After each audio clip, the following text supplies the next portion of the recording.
All right. Thank you very, very much, Chuni, for this very kind introduction. It's a real pleasure to be here, although virtually, I guess. As Chuni said, I'm Nest Shroff from Ohio State University, and I am the Institute Director of our newly formed NSF AI Institute for Future Edge Networks and Distributed Intelligence. Some of the research which I think will be of interest to the MobiCom community, so I'm going to talk about this. In this map here, you can see all of the universities that are part of our AI Edge Institute led by Ohio State. So, as I mentioned, we started just a few months ago, and as I was preparing for Institute kickoff, I was reminded of a video interview of a great legend of our field, Len Kleinrock, where he is recalling a conversation with another great scientist, Richard Hamming of the Hamming Codes, about why there were so few scientists who are remembered for their work.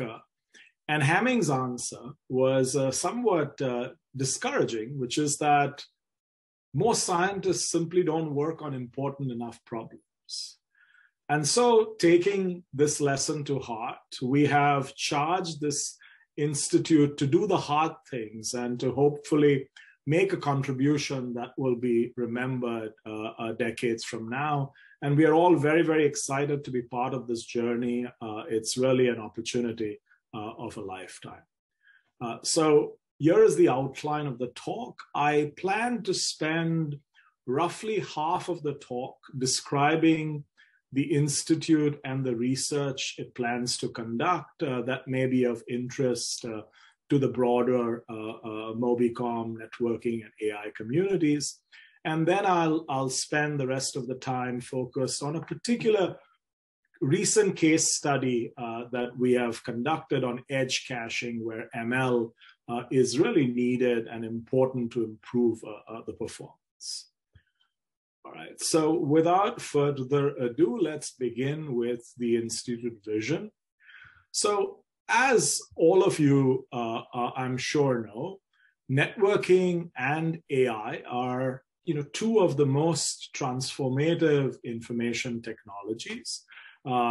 These are technologies that have over the years helped better people's lives, have been instrumental in national economic competitiveness, national security, and national defense. But what's been concerning is that while the US has been the pioneer, or at least one of the pioneers of both of these technologies, the enormous recent investments made in 5G and even in AI has really threatened our leadership in these fields of national importance. So the overarching vision of the Institute is to try to exploit the synergies between AI and networks in order to create a research, education, knowledge transfer, and workforce development environment. So beyond research, there are other aspects of the Institute that will go towards helping reestablish US leadership in these areas. So what we would like is that, at the end of the Institute's time, we hopefully will pass the Hamming-Kleinrock test. So here is a figure. As you can see from this figure, the Institute consists of a strong and diverse consortia of research leaders from university, those 11 universities that you saw on the first page, as well as industry and DoD, who will work collaboratively to realize our overall vision. So in addition to the 11 companies, 11 universities, all of the 3 DoD labs are there: AFRL, ARL, NRL, and 4 leading companies in the networking and the AI space. And we're already well into negotiations with several other companies to join our consortium. Here is a quick list of participants from academia, and here are folks from industry and DoD, and we are very much looking forward to working with all of them and others who join to implement our foundational research ideas, hopefully into standards and eventually into commercial products. So to realize the overall vision of the Institute, the bedrock of our Institute consists of the foundations of AI, ML, and wireless edge network research, as well as the development of a highly trained, diverse, and ethical workforce. So if you now look to the left, you can see applications and practical use cases at experimental scale that are going to be the three pillars that will be built on this foundation and will interact with this foundation in what I would call a virtuous cycle, which I will define, which will hopefully help deepen our understanding of the problems and magnify the impact of the work. And then looking to the future, the idea is that the Institute will develop the key underlying technologies for distributed and network intelligence that will have a potential impact on a variety of future transformative applications. And the idea is that we will, as the Institute progresses in years 3 and 4, we will start to sort of tie deeper connections with particular applications. So this figure gives an idea of the scope of the Institute and what we really mean by the network edge, which includes, all wireless networks, data centers, wireless, wireline users, basically everything that you can think of which is outside of the core of the internet.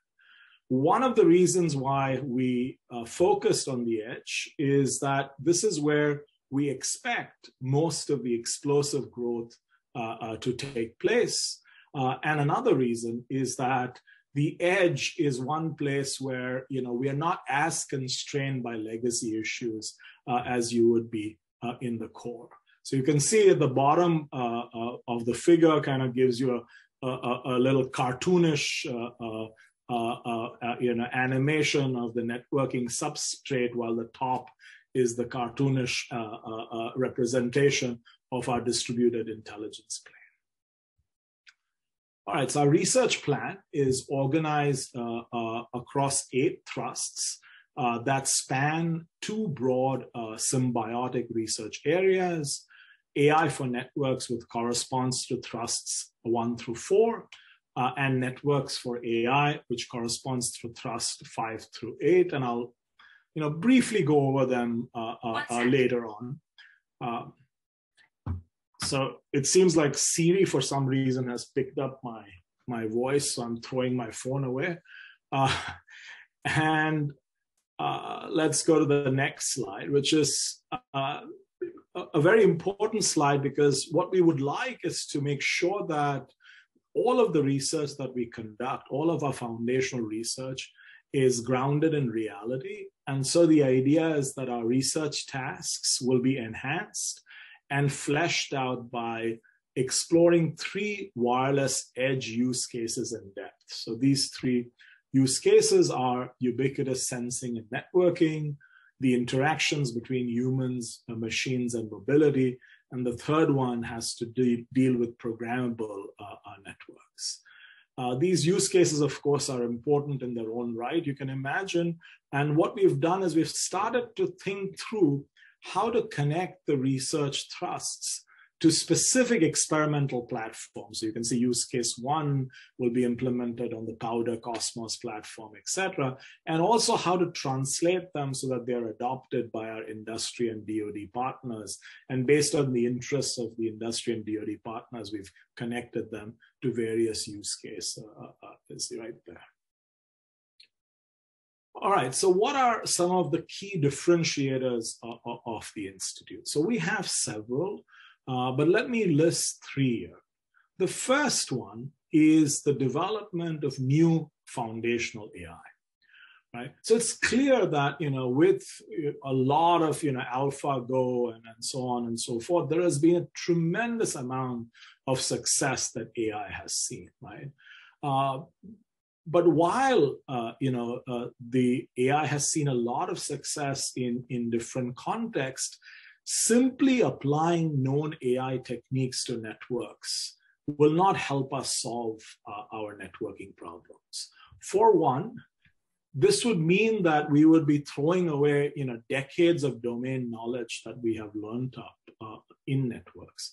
And number two, most AI tools are not capable of taking into account specific network constraints, especially hard constraints with power, energy, etc., network dynamics, and as I mentioned, domain knowledge. And so the goal really will be to develop new foundational AI that will help us design this new intelligent plane. So that's the first one. The second one is that it is our conjecture that a large amount of the growth that will take place in AI will actually take place in distributed AI. And, our goal is to sort of somehow facilitate this distributed AI to reach its true potential. So here, our objective will be to develop AI-aware networks and network-aware AI that can hopefully unleash the power of collaboration through the network for these distributed AI entities in order for them, to achieve their objectives, and to some extent also help democratize AI, because now you don't need to always connect to an expensive server in order to solve your AI problems. The final component that I want to talk about, the final differentiator, is this notion of a virtuous cycle, right? So here, the Institute's goal is to try as much as possible to shorten the time scale of interactions between foundations and use case research across multiple disciplines. So go from the foundational research to testbed, get sort of a feedback loop, refine your algorithms, implement them again, and then hopefully get them, quickly into the tech transfer domain. So that's sort of the idea of this virtuous cycle. So you can shorten the timescales of interaction between use case and foundational research to sort of dramatically accelerate the time it takes to actual implementation in real systems with our partners. All right, so now what I'm going to do is I won't go into much of the details of each of the thrusts because we're time limited, but I'll briefly introduce the research thrusts. And for some of the thrusts, I'll go into a bit more depth, maybe give a couple of example research items which might be of interest to all of you. So in the first thrust, our goal, for lack of a better word, is to really re-engineer the physical fabric itself. So it's, how can we use AI to really expand the constraint set, right? So you make the capacity region much larger than it is. So let's look at two example research challenges on how to do that here. So the first one is to leverage physics knowledge. So those of you who sort of work on physics-based AI know that physics-based models have actually been successfully used to solve complex problems. For example, by leveraging a meaningful, physics constraints into a neural network to speed up prediction.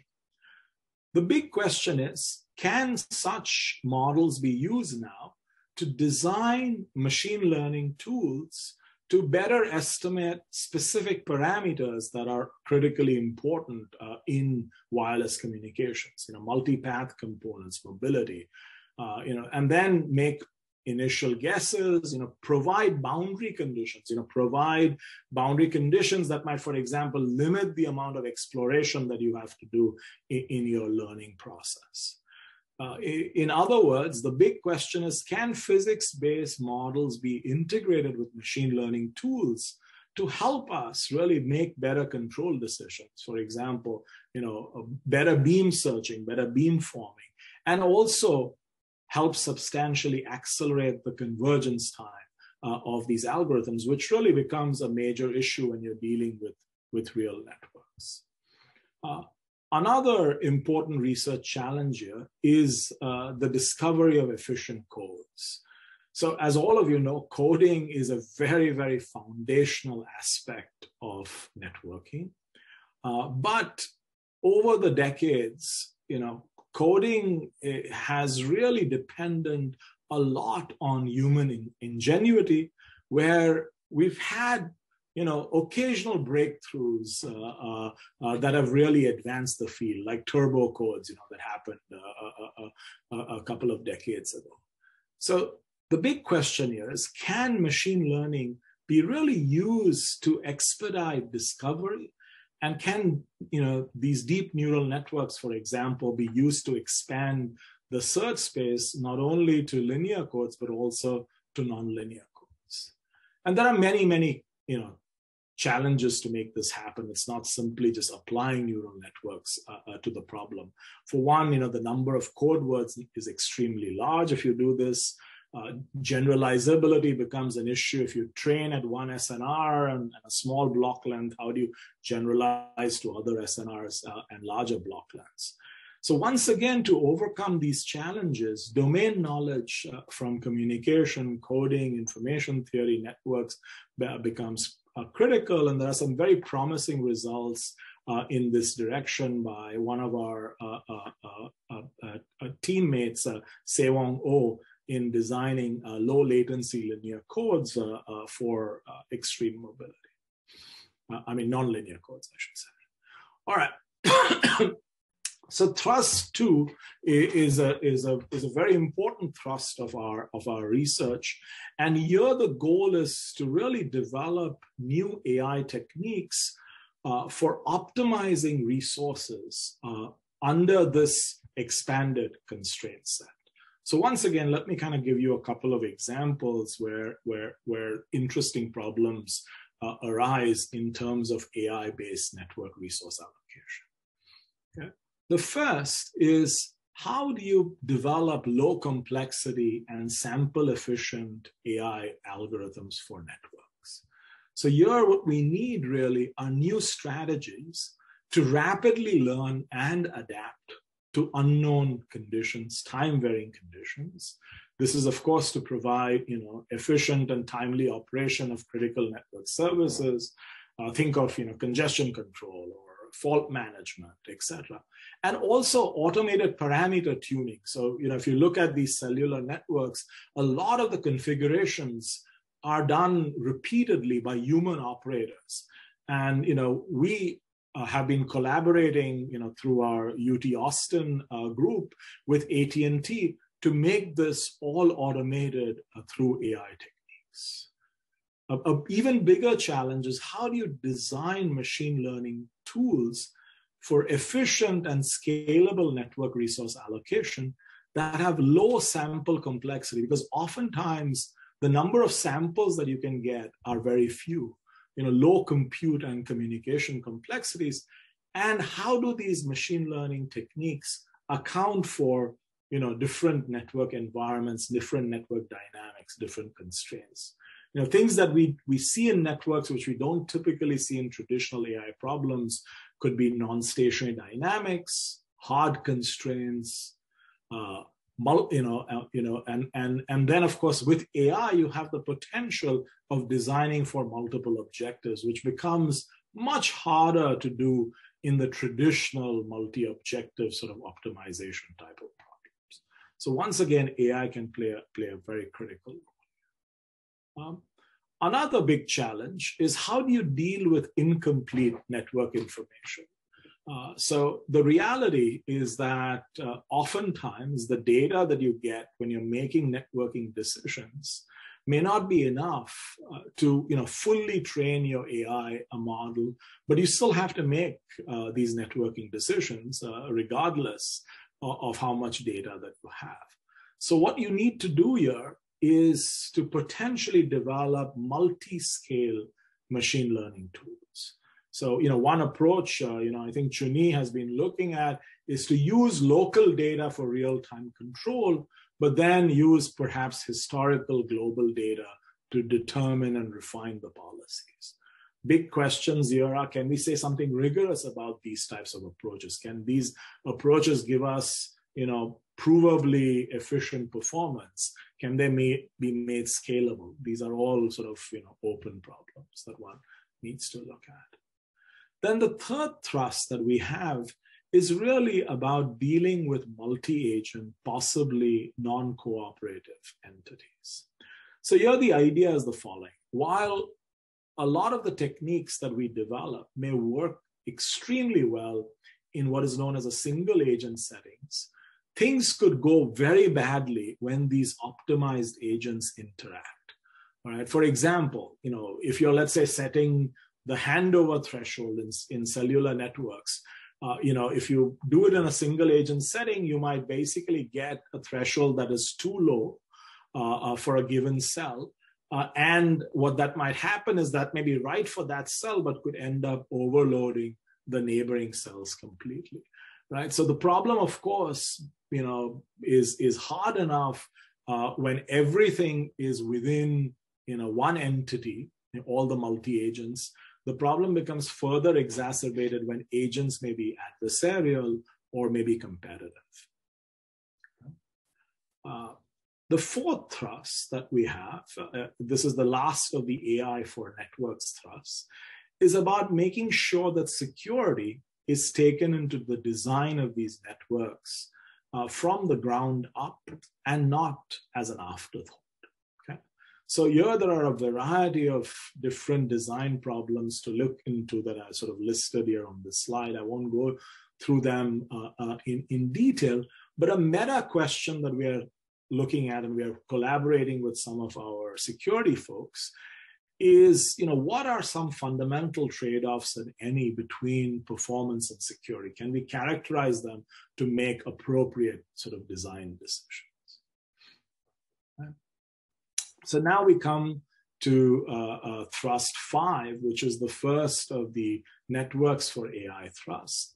And here, the goal is to develop distributed AI tools that are network aware and can coordinate themselves. And here again, let me give you a couple of interesting examples. So let's think of network aware distributed optimization. All right. So let's say that you have ML tools that you want to sort of optimize in some distributed fashion that are running on different users' apps or whatever. If you think of traditional distributed ML, it assumes that the communication is always present. It's always at whatever rate you need to, typically between a central aggregating server and worker nodes.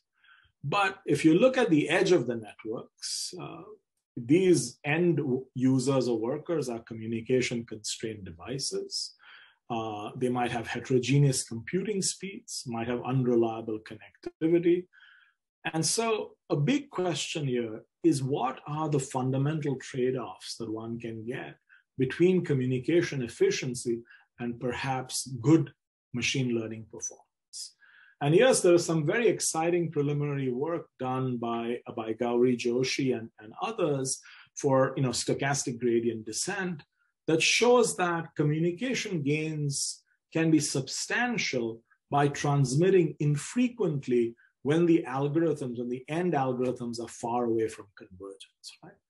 So the idea is that you are now able to use the communication medium, the networking medium in a better way.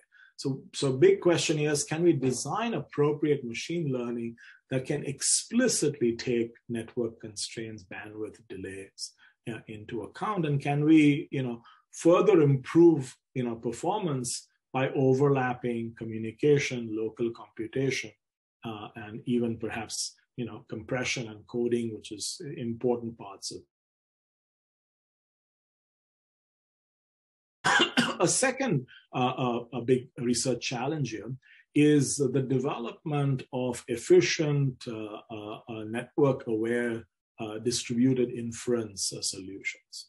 So you can think of, most large-scale ML problems are not solved on only one server. They actually get distributed over many, many parallel servers. However, when this happens, each of these distributed servers is trying to solve this problem in parallel, but the slowest of them, they're called stragglers, can substantially impact the performance of the overall problem. Because what might happen is that now your device needs to wait for all of these tasks to arrive before it can move to the next step, right?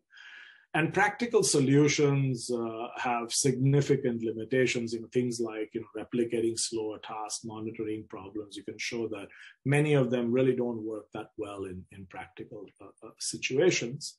So about 5 to 7 years ago, coded computation was an area that showed up, which was very, very promising. And the idea of coded computation is that you don't simply distribute these over many servers. You provide some amount of efficient redundancy so that the final results can be recovered from a subset of the completed task. So you're not waiting for that one straggler that might be excessively delayed. The problem with this coded computation is that it was mainly looked at by information theorists.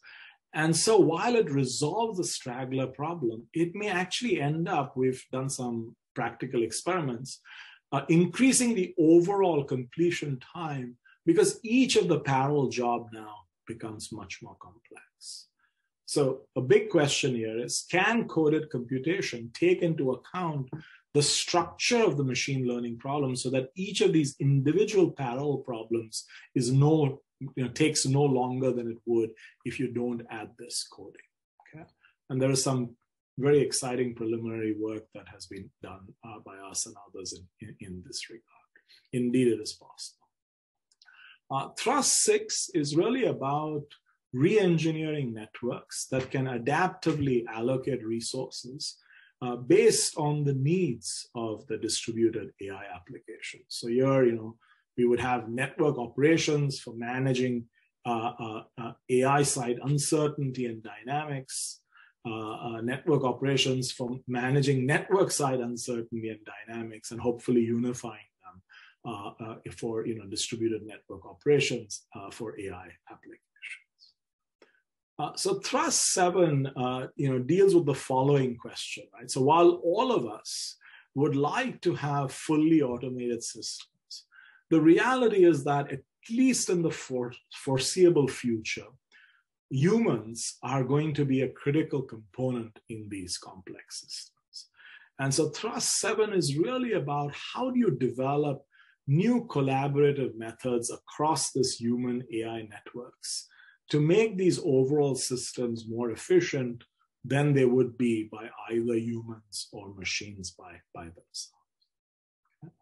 And finally, our last but not least is Thrust 8, which is about making sure that users' privacy is preserved to the level specified. So how do we design and control networks such that they're privacy aware? You have some notion, very precise notions of differential privacy, for example, and can also be optimized to facilitate protection from undue information leakage and attacks.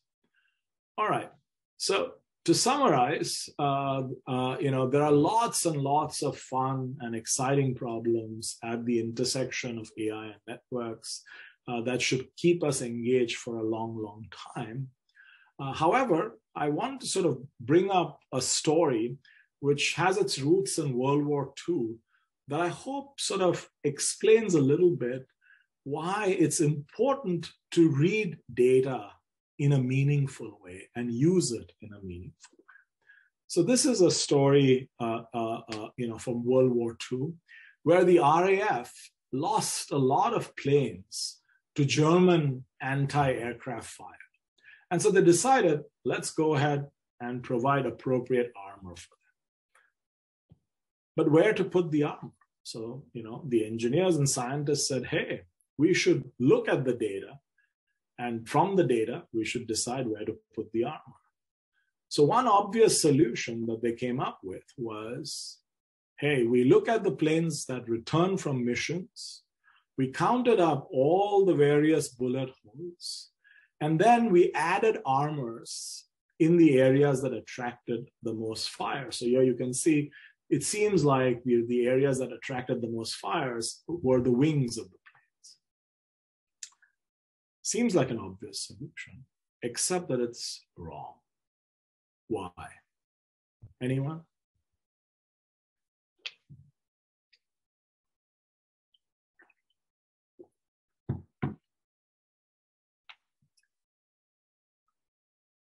It turns out that, in fact, if a plane makes it back safely, even though it has lots of bullet holes, say in the wings, as we said, it actually implies that bullet holes in the wings are not that dangerous. And so what you want to do is precisely the opposite of the obvious solution. You want to armor up areas that do not have holes. For example, engine, because planes with holes in the engines never made it back. So the moral of the story is that when you're using AI for your design, make sure that you interpret the data correctly, make sure that you appropriately connect it to the right context. Context very much matters with data. All right, so with that, I will now move to the second half of my talk, which is to discuss a case study where machine learning can play a significant role, that of edge caching. All right, so why edge caching? So edge caching is an important application for various edge use cases. For example, let's think of autonomous transportation. Here, what we might want to do is we may cache geographic or congestion or environmental, for example, things like accidents, construction, etc., information at nearby edge caches for these vehicles to make very, very quick decisions. Another example would be, this personalized education, where we may cache education materials based on user interests to support fast data retrieval. Another, of course, is edge computing, where we could cache or store pre-computed data, for making sure that computation becomes much faster. So there are all kinds of reasons why edge caching is important, but it turns out that there are some very, very unique challenges that edge caching brings compared to the core. One is that edge has more individualized data demands, right? Because each edge device typically serves a relatively small group of users, and users are not likely to request a data item if they have requested it recently. Therefore, conventional policies designed for the core, like least recently used, are really not optimized for dynamics such as the ones seen at the edge, and may in fact be very, very poor in terms of their efficiency. So one possible solution is to develop efficient edge caching policies by using machine learning to predict these individual demand dynamics and then adaptively update the cache content. So another big challenge in edge caching is that the performance of edge caching actually gets affected by other system components, things like other storage layers from intermediate caches to the core in a complex and implicit manner. And here, once again, we can basically use ML to address this implicit impact of multiple storage layer and update the caching decisions accordingly. And so the second part will be the problem that I'm going to describe in this talk. All right. So let's look at content delivery networks. These content delivery networks, typically have multiple caching layers. You can think of the edge caching, which might have, a very small capacity, but the edge caches are closer to the users, so they also have a small delay. And then you have intermediate caches that have relatively larger cache capacities, but also incur larger delays. And of course, then you have your backend storage, where you could potentially store the entire data set, but there you would incur the largest delay. So in practical systems, you have on the order of hundreds of edge caches connected to an intermediate cache, tens of intermediate cache connected to a few backend data storages. All right, so let's look at what happens when a user generates a request in these systems. Right? If it's stored in the edge cache, which means there's a cache hit, then you serve with a very small delay. Okay. If, on the other hand, the cache is missed, if it's not there, then you try to serve from the intermediate cache. If it's there in the intermediate cache, then you serve it. But what happens if it's not in the intermediate cache? Well, in that case, you go all the way to the backend storage and you serve it. Right? So the delay from the backend storage will be considerably larger than the delay from the intermediate caches, which of course will be larger than the edge caches. All right, so why is this problem challenging? So it's challenging because the delay of fetching this missed data, which you can think of as the miss cost, very much depends on where the data is stored, whether it's stored in the intermediate cache or the backend cache. But whether this item is stored in the intermediate cache is not known to the edge cache, right? So which basically means that the miss cost of a data item really is unknown to the edge cache, and that's something which makes the problem hard. So the new challenge here is, how do you strategically estimate the miss costs and use them to design efficient edge caching policies? This is quite different from problems that you see at the core. All right, so let's say that our overall goal is to minimize the overall miss costs. And if these miss costs were known, then it's very simple to solve this problem. You cache the items that have the largest product of the item's popularity times its miss cost. However, in practice, you don't know the miss cost, as we've just pointed out. So one of the heuristic solutions, which has appeared in different papers, including this hyperbolic caching paper, is to essentially estimate the miss cost by the mean of previous observations of missed items. And then you cache the items with the largest product of the popularity times the estimated miss cost. But there are some issues with this heuristic solution. The big issue is that it ignores the impact of caching decisions on estimating the mean costs in the future, right? So basically what this means is that in the learning parlance, you only exploit, but you don't explore, right? And so this actually results in the heuristic solution in practice doing pretty poorly, as I'll show you later on in the talk. But here is a sample path example which shows you, the problems with this type of a heuristic solution. So let's say there are two data items, D1 and D2. Each one of them has equal popularity. And let's say that you have an edge cache with capacity only 1. And let's say that the miss cost is 2 if the item is served from the intermediate cache. The miss cost is 10 if the item is served from the backend storage. And since the cache content of the intermediate cache changes over time because it's connected to many, many different edge caches, a sample path of the miss cost could be as follows. For item 1, in the first 2 time slots, that item is available in the intermediate cache. But after the first 2 time slots, let's say it's not available at all. It's always in the backend storage. For item D2, it's available in the backend storage in the first 2 time slots, but not in the intermediate cache. And then it's loaded onto the intermediate cache. So based on these two, on the first 2 observations itself, the edge cache, if it uses this heuristic solution, will end up caching item D2 because the estimated miscost of D1 is 2 and D2 is 10. So it wants to, cache the one that has a larger miscost. But this heuristic solution will actually never end up replacing D2 by D1, since D2 is already cached and its future miscost will not be observed.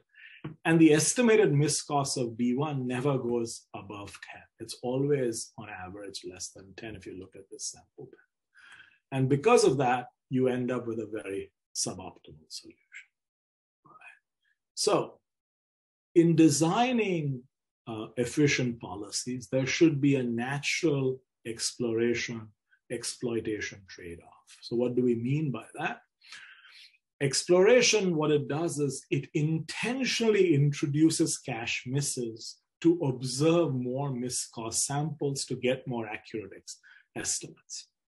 Exploitation is updating the cache content based on the estimated miscost in order to improve performance. And as we said before, the heuristic only exploits, but does not explore. Now, while you can think of doing this exploration in a heuristic way, you will say, well, of course you want to explore from time to time. The question is, you want to do it in a systematic way, guided by online learning principles that allows you to appropriately balance the trade-off by adaptively learning the miscost of each item so that your exploration-exploitation trade-off is optimal and you don't do something stupid. So it turns out that this problem is closely related to in what is known as the combinatorial multi-bandit problems, but there are, as we've said, the networking or the systems actually brings up new challenges that are well beyond the conventional combinatorial multi-bandit differences that I'll talk about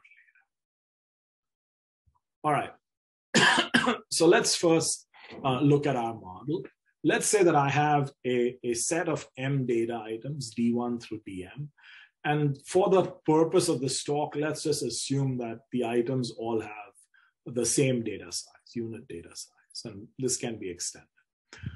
Let's say that the edge cache size is K. Of course, K is going to be much less than the M data items typically. And let's say that you have a discrete time system. And at each time slot T, there is a data request R of T. And let's say that these requests come according to some popularity distribution, a PI for data item DI.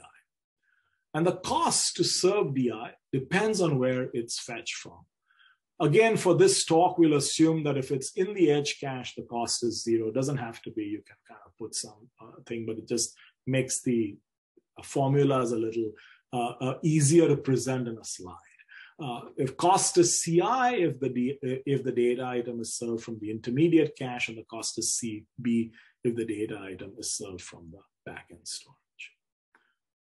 As we said before, the caching decision of intermediate caches is not known at the edge cache. So at time T, QI is the probability that item DI is not stored in the intermediate cache. Okay? So there's the intermediate cache has a cache miss, and that's QI is the probability of that happening. So gamma I is defined as the expected miscost for DI is given by this equation, fairly obvious. Now, what we are going to do is we're going to assume without loss of generality that we are able to sort all of the items in an order that's decreasing in terms of gamma I times PI. Okay? So we'll basically assume that the miscost times this probability is actually in a decreasing fashion. So remember that gamma I is a function of QI, and also remember that in our model, all of the items are always available in the backend cache. The one thing that I forgot to mention is that we assume that these popularity are known, but the algorithms can be generalized to the case when the popularity is unknown. I'll talk about that at the end. All right, so the goal is to minimize the expected accumulated miscost. So if you look at the expected miscost achieved by some caching policy pi over a time horizon n, it's given by this equation, right? It's the expectation of the cost of serving the data item from the intermediate cache plus the cost of serving the data item from the backend cache. And if you know QIs, the optimal caching policy is known, as we had said before. It's always cache the first k items since the product pi gamma I is decreasing. Of course, the problem is that you don't know these QIs. So what we need to do is we need to adaptively learn these probabilities and update the cache content. So at time t, after serving the request, we can decide whether to load this request onto the edge cache if it's not already cached, and then which data item to evict if the edge cache were full. So here is the connection to the combinatorial multi-arm bandit problem. M data items in the stochastic CMAB problem, that would be M arms. At each time k items are cached, at each time k arms are played. So this is a learning tool. In edge caching, a random miscost is incurred in this learning tool, stochastic CMAB. A random reward is received. Goal is to minimize accumulated miscost. Goal is to maximize accumulated reward. So very, very similar. However, there's a fundamental difference. And the fundamental difference is that we have additional constraints on the action sets for edge caching. So the caching decisions at time t depend on the request that arrives at time t and the caching decisions that happened at time t minus 1. While in the stochastic combinatorial multi-arm bandit, the actions can be arbitrarily selected. Right? So we cannot directly apply existing tools to solve the edge caching problem. All right, so what we do is we propose something called a Kullback-Leber lower confidence bound or KL-LCB based edge caching policies. So what we want to do is we want to really compute this estimate of QI, which will represent by QI of tilde at time t. And initially, we'll just set it to be 0 for all of the data items. Then at time t, what we do is we calculate the sample mean of QI. And then this estimate of QI tilde of t is computed as a lower confidence bound based on this sample mean QI of t. And then the idea is you want to make these caching decisions on Q tilde I of t. All right. So the key idea of this policy is that you want to actually underestimate QI by a lower confidence bound in order to encourage exploration. Right? Then what we will do is we will update the cache contents based on this QI tilde. So you can think of this gamma I of t, which is your estimated miscost as a function of QI tilde. So if, for example, the DI request arrives at time t, if that request is stored in the edge cache, you don't need to update. Otherwise, you update the edge cache if its product of the probability, its popularity probability times this estimated miscost is greater than the product of any item currently in the cache. And if the current cache is full, then you evict the item dk that has the smallest such product. So that's essentially the policy. Right? And now what we would like to do is we would like to evaluate how good this policy is. And so one particular metric that's used to sort of evaluate the performance of the policy is something called the regret. So here you can see that the regret of a policy pi over some time horizon n is given by the cost of that policy minus the cost of the optimal policy. Yeah? So the optimal policy, of course, is the one with known QIs, right? It's an unachievable policy. So what you want is you want this regret to be as small as possible. Right? Now, it turns out that I sort of need a few definitions. So I write something called TI in and TI out, which corresponds to the duration of time when item DI is stored in the edge cache, or duration of time when item DI is not stored in the edge cache. And the reason I need that is because I can write this regret as a function of the expectation of TI out and TI in. All right, so now we have two theorems here, but basically what we have is a regret upper bound. So for the proposed policy that we have, this KL-LCB based caching policy, we have a regret upper bound which grows as log n. That's essentially the regret upper bound. Now, what we also have is we show that no caching policy can get a better asymptotic regret result than our upper bound. So basically what this tells us is that this KL-LCB based edge caching policy is in fact asymptotically optimal. And remember that heuristic policy, which was in various papers, well, it turns out this is very poor. It has linear regret. Okay? So it grows in a linear way, which is almost as bad as doing sort of random coin flipping. All right, so here is the sketch of the proof, which I don't think I'm going to have time to go through. Basically, the proof has two steps. One is to derive tight bounds for this term expected TI out, and then to show that the suboptimal data item that's put in the cache, the amount of time it's put in the cache is basically on the order of the total amount of the time all of the optimal items that should be in the cache are in the cache. So basically it tells you that the suboptimal part that you have is very, very small. All right, anyway, so the first step in the proof is to bound these TI outs, which we can do relatively standard. There are some key steps, but the main difficulty actually comes here, which I unfortunately don't have the time to get into, but essentially to show this result, that basically it's only the best suboptimal item that gets stored in the cache among all of the items, and that too not enough for the regret to grow very fast. So essentially what we are showing is that the regret is logarithmic, and that's the best you can do. So here are some numerical examples. So as a baseline, you have 100 data items, cache size 20. Let's say the popularity was the same for all of the items. You can see the heuristic in terms of the regret does very, very poorly compared to our policy.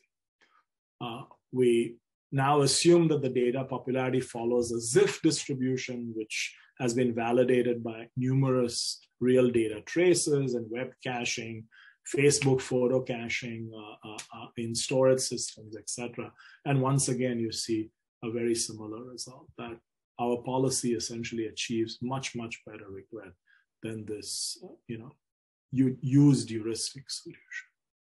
We can also, as I said, extend our results to the case when these popularities are known. The distributions themselves are estimated by the sample mean in our policy. And once again, this result shows that you can get substantial improvements. Finally, this result is only saying that our asymptotic bound is actually tight. Asymptotically, as you can see, it approaches that as the time horizon becomes large. All right, so what are some takeaways? Our first takeaway is that it's important to underestimate QI to encourage exploration, even when the time horizon is large. So it avoids the avoids the issue of the heuristic solution. The second one is you want to use a KL-LCB based underestimation, because this allows you to optimize the rate of exploration, and in fact allows you to achieve asymptotically optimal performance. The solution is generalizable in different directions. I already showed you some of the figures. If you have unknown popularity distributions, you can handle it by estimating the sample mean and still using the KL-LCB policy. If you have non-identical data size items, you can cache the data items by taking this, the sample cost and dividing it by the item size. So bottom line, ML techniques, at least in this preliminary work that we have, can be developed to substantially improve edge caching performance. There are many, many future research directions. One of them is how does one jointly optimize edge caching and intermediate caching if you have limited and delayed information exchange? So there is, taking into account once again the network performance. How do you generalize this policy when the popularity distributions themselves are non-stationary? They're themselves time correlated. So here perhaps we can connect it to some change detection type of work that we and others have done in trying to determine when these non-stationary points actually occur. Another question becomes how to efficiently implement these Kullback-Leibler LCB-based policies when you have small computational overhead. It's not that bad if these probabilities are Bernoulli, so if they are IID Bernoulli, then it's not that bad. But estimating this, KL divergence term when it's not Bernoulli becomes a little bit computationally cumbersome. So there are some possible approaches. One could think about using boosting, etc. But this is just high-level thoughts. We haven't really looked at that. Another question comes up is a design question, which is how do you strategically and adaptively allocate caching resources across the edge caches or perhaps between the edge and intermediate caches? So if you have a certain amount of cost budget, how do you allocate your resources? What's the best thing to do, etc. And we've used traces, etc., but we haven't done a real systems level implementation, and how to test that is actually a non-trivial challenge, but we're looking into ways of doing that right now. I will stop here and thank you very much for listening.